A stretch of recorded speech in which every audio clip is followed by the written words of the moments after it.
거기다가 찬물을 넣고. 네, 잠깐 담갔다가 건져내면 됩니다. 알겠습니다. 자, 오징어를 이렇게 데쳐서 물을 네. 넣은 네. 그 물에다가 오징어를 데쳐서 찬물에 넣어놨고요. 네, 그러면 그동안에 잠깐 식을 동안에 물을 좀 제가 손질을 할게요. 네, 야채를. 오징어하고 무는 네. 뗄래야 뗄 수 없는 음식 구하기 많은 재료들이에요. 그래서 요거를 오징어 굵기 정도도 좋고요. 네. 아니면 먹는 분의 그 식성에 따라서 굵기 조절을 좀 하셔가지고 요거를 길쭉한 것보다 먹기 편한 크기로 이렇게 잘라주시는 거예요. 이렇게 잘라서 그릇에다 유리볼 하나 주시고 큰 거 하나 주시고요. 네. 그래서 분량의 무 넣어주시고 네.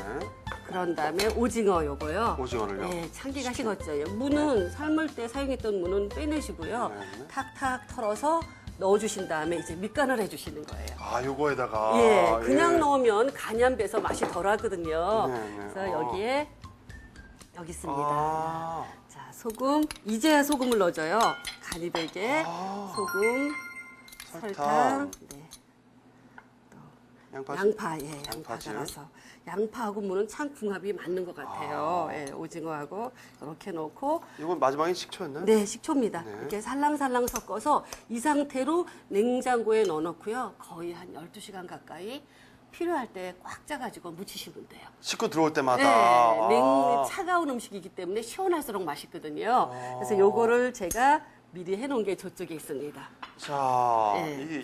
이게 12시간 안에는 이거 네. 냉장고에 넣어놨다가 네. 식구들 오거나 손님 올 때마다 네. 이렇게. 예, 약간 늘어진 느낌은 있지만 간도 배어서 새콤달콤하면서 무도 이렇게 부러지지 않고 휘는 정도의 아, 그러네요. 부드러운 맛이 나오게 돼요. 그러면 네. 얘를 물기를 그대로 하시게 되면 국물이 흥건해지잖아요. 네. 아주 그냥 음식이 깔끔한 맛이 나게 하기 위해서는 수분을 좀 제거를 해줘야 돼요. 네, 네. 그래서 이제 면보에 짜요? 얘를 짜도록 면보에다가. 하겠습니다. 아, 가정에 이런 면보는 하나씩 다 갖고 계실 거라고 생각이 드는데요. 네. 손으로 하시면 손목만 아프니까 제가 간편하게 오징어의 물기를 제거하는 거를 보여드리도록 할게요. 예. 이렇게 해서요, 요거를 넓게 펴시고 재워놨던 국물은 그냥 사용하시지 마시고요. 냄새를 맡게 되면 무 냄새, 오징어 비린내 살짝 날 수도 있어요. 아, 네, 네, 예. 네. 자, 그래서 이렇게 넓게 펴주시면 넓게 펴서, 예, 네. 이렇게 해서 말아요? 예, 롤케이크 말듯이 마시는 거예요. 혹시 홍어회 같은 거 하시게 되면 홍어 짜기 또 오징어나 아니면 무나 오이를 짜기가 굉장히 어렵잖아요. 근데 이렇게 해서 접어지고 또 한 번에서 둘둘둘 마시면 그냥 옆에서 일하는 사람이랑 얘기하면서 빨래 짜듯이 엄마는 또 빨래 얼마나 잘 짜요. 이렇게 해서 꾹 짜시게 되면 이것도 남자. 면보 사이사이에서 오징어와 무에 있는 수분을 흡수하기 때문에 그러네요. 이것도요 힘으로 되는 일은 아니고요.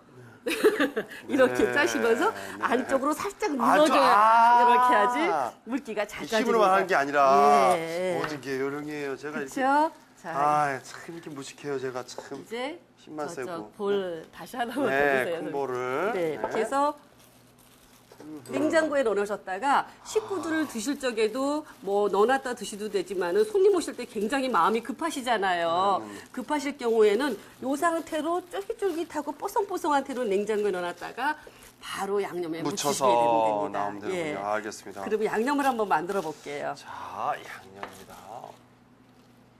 아주 뭐 매콤한 양념이라서. 네. 이거 먹어도 될까요?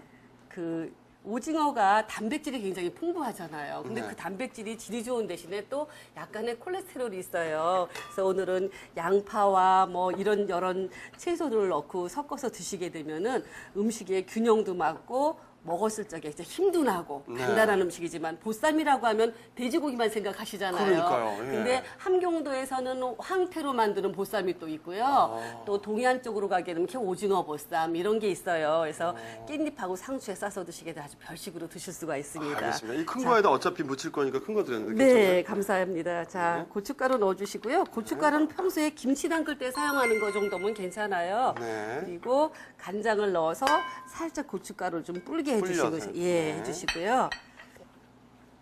그리고 고추장도 넣어주시고, 고추장도 예. 고추장은 사실은 담가서 먹는 게 참 좋은데 요즘 대부분 다 사서 먹으니까 편안하게 사용하시도록 담그시죠, 하세요. 선생님은. 네. 저는 저희 식구 먹을 거 정도로만 사실 제자들도 나눠주지도 못하고 있어요. 요번에 이제 집을 좀 옮기면서 예. 마당이 있는 대로 가기 때문에 저는 간장고추장을 담글 것 같아서 너무 신이 장독대에다가. 납니다. 네, 예. 장독대도 만들고 있어요. 좋으시겠다. 네, 자 이렇게 장독대 있는 집에서 살아야 되는데. 네. 자, 요 나머지 양념들도 마저 넣고요. 네. 자, 빠질 수 없는 다진 향긋한 마늘. 마늘.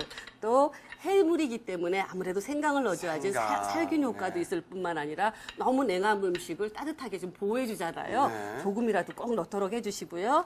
설탕도 넣어주시고 지금도 물엿이 또 들어가는데 물엿이라는 거는 설탕하고 달리 음식의 맛을 막 이렇게 좌우하지는 않아요. 네. 근데 왜 넣냐 하면 이런 양념들이 재료에 이렇게 딱 달라붙게 안정감을 줘요. 윤기도 나고. 네, 그렇기 때문에 물엿을 넣었는데 예전에는 거의 물엿 사용하지 않고 저도 세대길적에는 조청을 주러 넣었어요. 조청을요? 달여서도 넣고 그랬는데 네.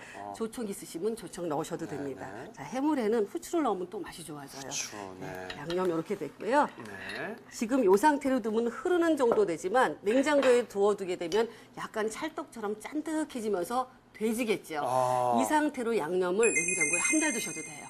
요 양념을요? 네, 그래서 얼마든지 다른 해물에 묻혀 드셔도 맛있게 드실 수가 있습니다. 다른 해물도 다 요거에다가. 네. 조갯살 그러면, 같은 것도요. 네, 살짝 부를 동안에 이제 같이 넣을 채소를 제가 손질을 해볼게요. 그럴까요? 예. 양파부터 할까요? 아까 양파 좋다 그랬는데 양파 빼줄 수 없죠. 그렇죠. 이렇게 한 3에서 3mm 정도로 도톰하게 썰어주시고요. 자, 그리고 실파도 예, 이렇게 넣어주시고요. 네. 이제 꼭 넣어야 되는 채소 중에 하나가 들어가는데 부추인데요. 부추요. 오늘은 이제 영양부추, 실부추라고 하는 거를 준비를 했는데 그냥 김치 담글 때 사용하는 조선부추라고 하는 거 넣으셔도 되고요. 네.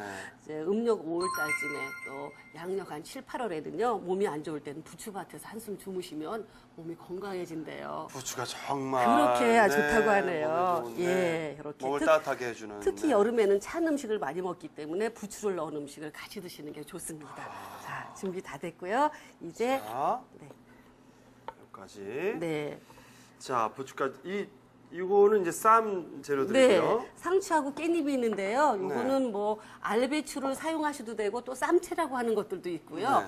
뭐 당귀도 있고. 당귀도 있고. 네, 참 맛있잖아요. 오징어하고도 잘 어울려요. 너무 잘 어울리죠. 그렇죠. 네. 입맛도 확 도는데 어차피 힘도 나고 입맛도 돌게 하는 음식이라면 채소도 다양하게 준비해서 하시고요. 네. 요거를 요렇게 담아내는 것도 좋지만 네. 하나씩 요렇게 다시 하나씩. 깻잎에 상추 또 깻잎에 상추해서 드시는 분들이 아. 그냥 딱 하나만 가져가도 두 번 손질하지 않고 먹을 수 있게 해주시는 것도 좋습니다. 자, 요즘 좀 비가 많이 와서 채소들이 되게 많이 물러요. 네, 예, 네. 특히 유기농은 특히 그런데요.